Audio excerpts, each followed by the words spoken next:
1857 کی بات ہے جب علامہ کفایت اللہ کافی کو انگریزوں نے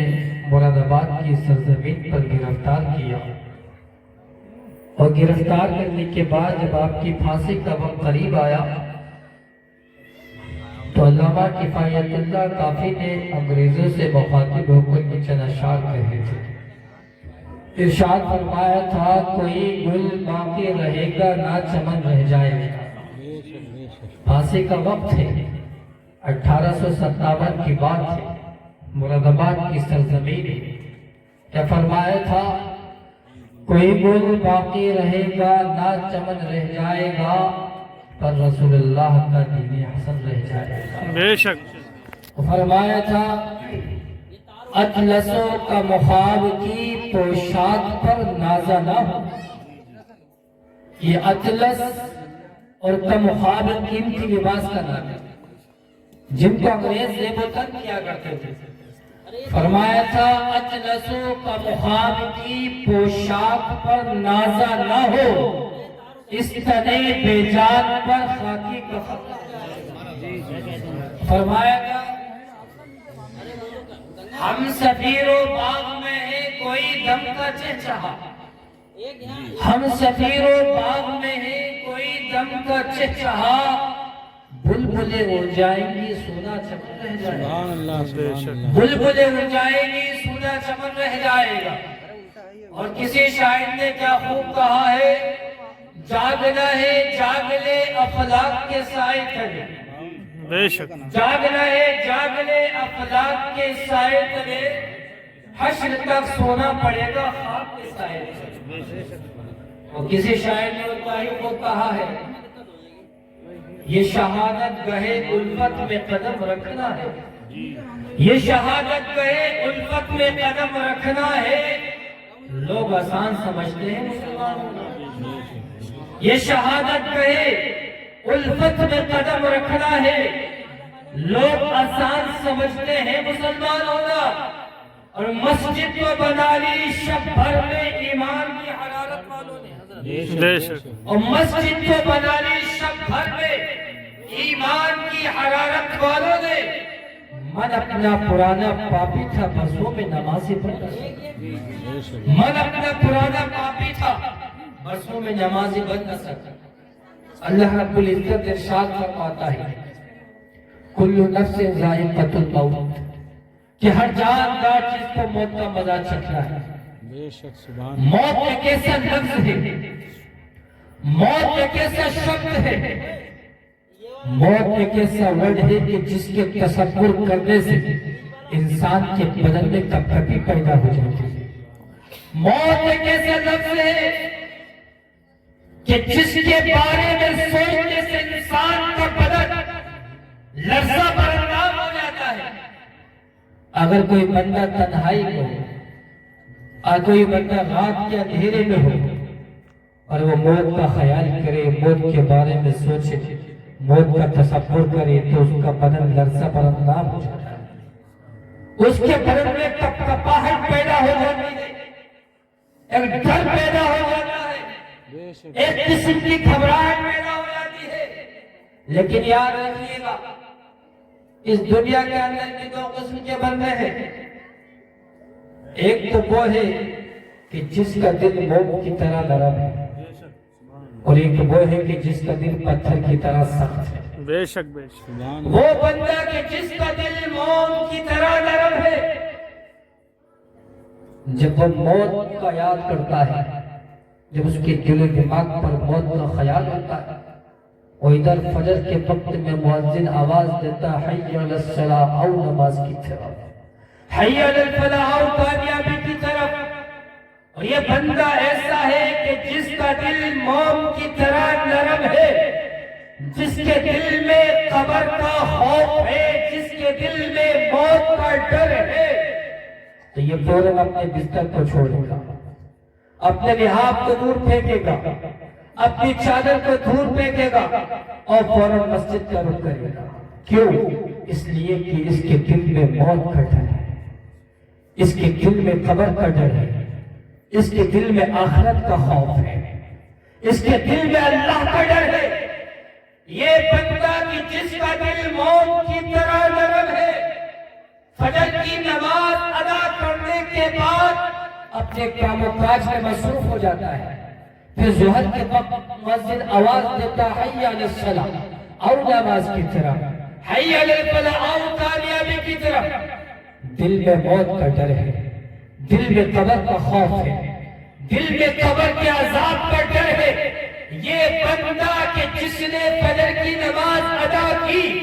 اس کے بعد کام و کاج میں لگ گیا، اپنے کاروبار میں مصروف ہو گیا، ظہر کے وقت مؤذن آواز دیتا ہے آؤ نماز کی طرف، آؤ کامیابی کی طرف، دل موم کی طرح نرم ہے، فوراً مسجد کا رخ کرے گا۔ اگر مسجد قریب نہیں ہے، دکان پر موجود ہے، تو مصلی بچھا کر نماز ادا کرے گا، کیونکہ اس کے دل میں اللہ کا ڈر ہے، قبر کا خوف ہے۔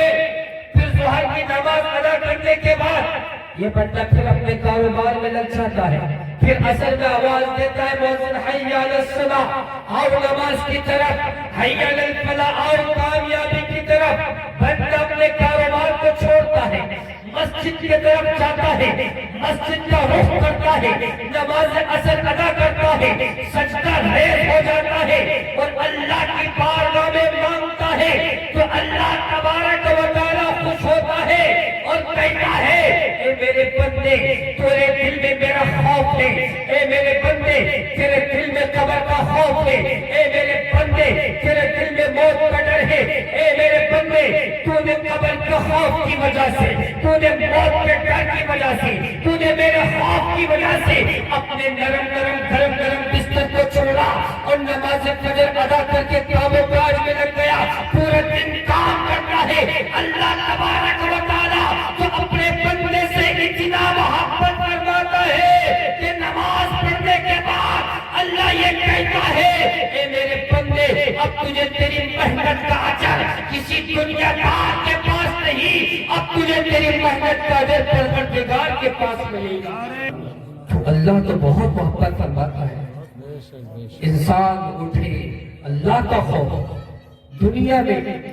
جتنے بھی مسلمان ہیں، جتنے بھی مومن بندے ہیں، ہر کوئی چاہتا ہے کہ میں نیک بن جاؤں، ہر کوئی بندہ چاہتا ہے کہ میں نیک بن جاؤں۔ جتنے یہاں پر موجود ہیں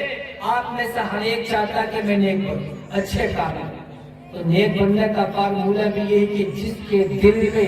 اللہ کا خوف پیدا ہو جائے، اور جس کے دل میں قبر کا خوف پیدا ہو جائے، موت کا ڈر پیدا ہو جائے، تو دنیا کی کوئی بھی طاقت اسے نیک انسان بننے سے روک نہیں سکتی۔ بے شک ایسی بات ہے، اللہ کا ڈر ہے، موت کا ڈر ہے، تو نماز چھوڑ سکتا ہے؟ وہ کبھی نہیں چھوڑ سکتا،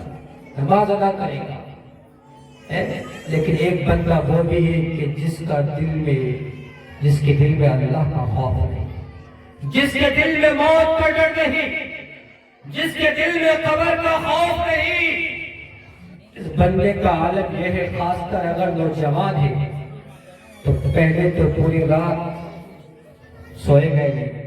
2-3 بجے تک جاگے گا، گانے سنتا رہے گا، کانوں میں ایئر فون لگائے گا، فجر تک سنے گا برابر،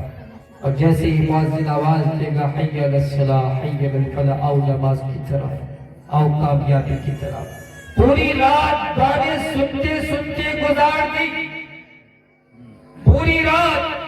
اور مؤذن آواز دے رہا آؤ نماز کی طرف، آؤ کامیابی کی طرف، لیکن اس کا دل پتھر کی طرح سخت ہے، اس کا دل پتھر کی طرح سخت ہے، بلکہ پتھر سے بھی زیادہ سخت ہے۔ اللہ کا ارشاد فرماتا ہے کہ پتھر کی بھی 3 قسمیں ہیں۔ پہلے بارے میں سورہ بقرہ میں ارشاد فرماتا ہے وَإِنَّ مِنَ الْحِجَارَةِ لَمَا يَتَفَجَّرُ مِنْهُ الْأَنْهَارُ، کہ کچھ پتھر تو وہ ہے کہ جن سے نہر بہتی ہے، کچھ پتھر وہ ہے کہ جن سے پانی نکلتا ہے، اور کچھ پتھر تو وہ ہے جو اللہ کے خوف سے ریزہ ریزہ ہو جاتے ہیں۔ بتائیے پتھر اللہ کے خوف سے ریزہ ریزہ ہو گئے، یہ تو انسان ہے، اشرف المخلوقات ہے، وَلَقَدْ كَرَّمْنَا بَنِي آدَمَ کا تاج اللہ نے ہم کو پہنا کر بھیجا ہے، اور ہمارا دل پتھر سے زیادہ سخت ہو چکا ہے۔ پوری رات گانے سنتے سنتے گزار دی، مؤذن نے آواز دی آؤ نماز کی طرف، نماز کی طرف آ جاؤ، کامیابی کی طرف آ جاؤ، نہیں جائے گا۔ بلکہ اس وقت اپنے کانوں سے ایئر فون نکالے گا، سو جائے گا، فوراً 10 بجے اٹھے گا۔ جب بتائیے پوری رات جاگے، گانے سنے،